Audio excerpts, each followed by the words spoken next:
Yeah, All right. Alan. Well, there's no Danny, but it's Keyshawn J. Will Zubin presented by Progressive Insurance. All guests join us on the Goodyear Hotline. I am not Danny. I'm Alan Hott in for Zubin. And again, I say good morning. So was this about Nets winning by 39 in Game 2? And you heard us. We were talking about it yesterday. How important this game was for the Bucks to sort of at least set this tone of no, this is going to be a series. And it feels like this is the furthest thing from a series. But I felt like that. That's why I said what I said yesterday. That if you get out of this thing at 2-0 and you go back there, you up already. Because that pressure, you start doubting yourself again. Yep. And now the way that they took care of Game 2 was just like, come on, man, y'all not even on the same level with us. I don't care how many free agents you bring in, how many trades you make, how much money you give your alpha dog. We got two dudes that's ridiculous, and we going to carry it. And we got a guy in Blake Griffin that we've rejuvenated in a short period of time that looks like Bunny Hop Griffin from the Clippers. So, I never felt like Milwaukee was in it at all with Brooklyn, just because you got a dude in Kevin Durant over there, man, and y'all know what that is. Jay knows what that is, and you don't have an answer for him. You can play all the chess piece games. Well, if you put Giannis on him and you take away Kyrie, and then he could – it just doesn't matter with that dude. For whatever reason, he's on a mission. You can see it in his eyes. The way he was out there playing, he didn't fear Giannis on the offense or the defensive end of the ball. So it's kind of like, you know what? It's our turn to get this championship and bring it back to Brooklyn, or bring it to Brooklyn. We'll get to the Bucks in a second. Mm-hmm. Yeah. Because I have a lot how I feel about what's happening in Milwaukee. I was on SportsCenter the day Giannis signed his big contract, and I said if they don't get one, there's going to be major problems in Milwaukee, not only for Coach Bud, but also for Giannis. We'll get there. I've been on the record saying if Kevin Durant wins another world championship and wins another finals MVP, he will be inching towards GOAT conversation. He will be in that conversation. You will have to start talking about it. Yesterday, I also said that he is the greatest scorer, offensive weapon there is in the game of basketball. People love to use the fact that he went to Golden State and teamed up with Stephen Curry and Klay Thompson, even though he got 2 finals MVPs. 2 world championships. I can make an argument that they could not win those championships without Kevin Durant being the alpha dog in those clutch moments. People use that to demean his greatness. Last night proved to you how special of a talent he was. When he yanked Giannis from side to side, hit him with the and one on the sideline baseline move.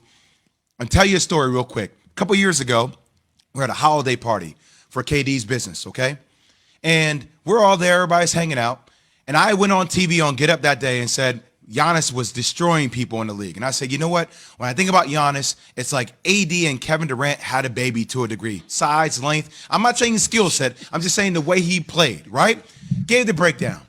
Kevin Durant comes up to me at the club and says, yo, don't you ever compare me to Giannis again. Don't you ever do that. I was like, Kev, what are you talking about? Calm down. First off, I'm talking about scenarios like stylistically, the way you guys play a little bit, size, length. He's like, nah, don't ever compare that dude to me. Don't do it.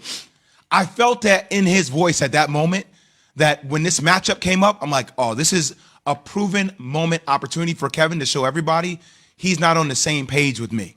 And that's what I felt like we were witnessing last night. Watching the game at home with my daughter and my wife, I'm like, oh, this is that one-on-one matchup he's been waiting all year for, and he showed it to you last night.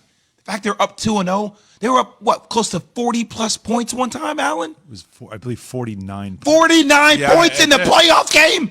At some point, I don't remember what it was, but I had to go click. Yeah. It wasn't, it just. Literally. Yeah. Like, that was one of those where you just knew it was a wrap. The first quarter felt like when they went on that run, it was like 22, 24-6, whatever that run was that just broke the game open.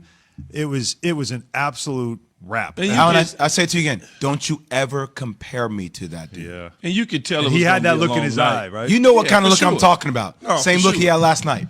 You could tell it was going to get out of control because when he was pulling up and hitting, it was the bottom of the net. It was everything was snap. Right. You had the snap on the net. If you were in the arena, you could hear it.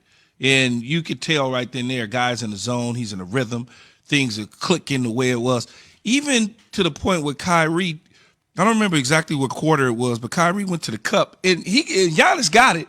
Giannis grabbed it off but Yeah. to get there, and he did something that was. It was an in and out who just left the I don't defender know if it standing was in the mud. I don't know if it's in and out and in. Oh, it was in and out. I know he got to the cup so damn fast, and Giannis happened to, because of his length, recover and get back to help.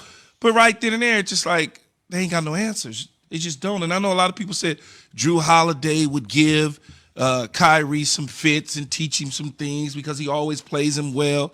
It's like, man, not right now, not today. They beat these dudes close to 40 points without James Harden. Yeah. Without, like, just let that sink in for a second. Without James Harden, who's had triple doubles this year, 30-point games, double-digit assists, who kind of is the orchestrator, the maestro of this team, he was laughing on the sidelines last night.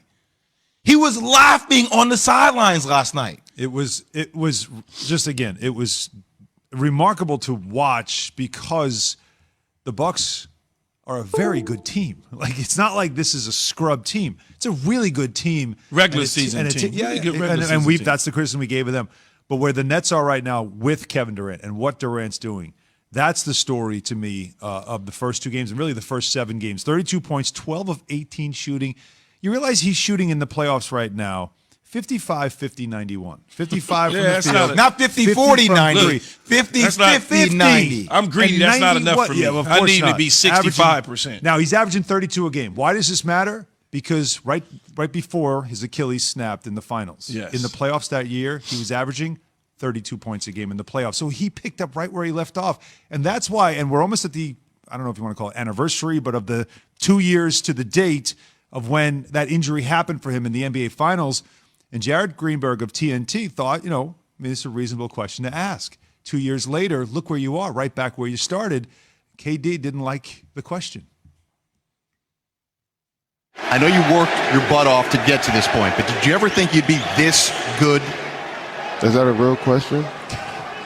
Of course. I mean, what you want me to say to that? Of course I did. It's pretty impressive what you've been able to do. Thank you. I appreciate that. But, I mean, that was 2 years ago. I'm looking forward to just getting up tomorrow and going to practice, watching film, and seeing how we can get better. But, I appreciate that. But, that was too long ago. I'll explain why that's a great question with an even better answer in a second. Kevin Durant's overnight delivery brought to you by USPS. Business is changing, and USPS is changing with it. Find out how at USPS.com/newroutes. The United States Postal Service priority use. Some people will say, boy, that was a really, that was an arrogant answer. He embarrassed the questioner. Not at all. It was the right question, an even better answer. But you guys as the athletes, is that his mindset of, I'd never question myself? Is that why he answered it that way?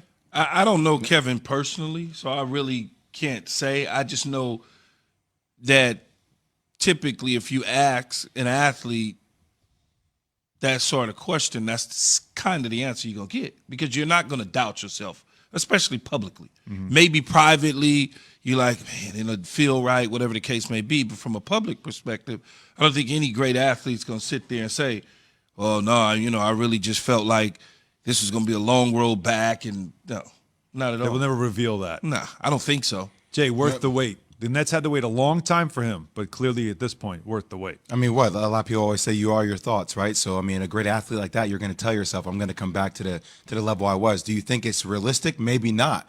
But when he did the same move he did last night against Giannis when he got that and one on the jump shot was the same move that he tore his Achilles on when he was playing against Toronto. Wow. Same exact move. Wow. So that feeling that you have, it's like, almost don't bring that up right now. Just let me be in this moment. Let me keep cooking without reminding me what was 2 years ago. Let me think about what's going to be moving forward. Right. Yeah, that's a great point too. He probably didn't want to think about it, but again, for Jared and all of us who have ever had to ask those questions, and you feel like you got embarrassed, you weren't embarrassed. Great question. You got a great answer from it. Okay, so coming up, will any Wisconsin stars show up this week?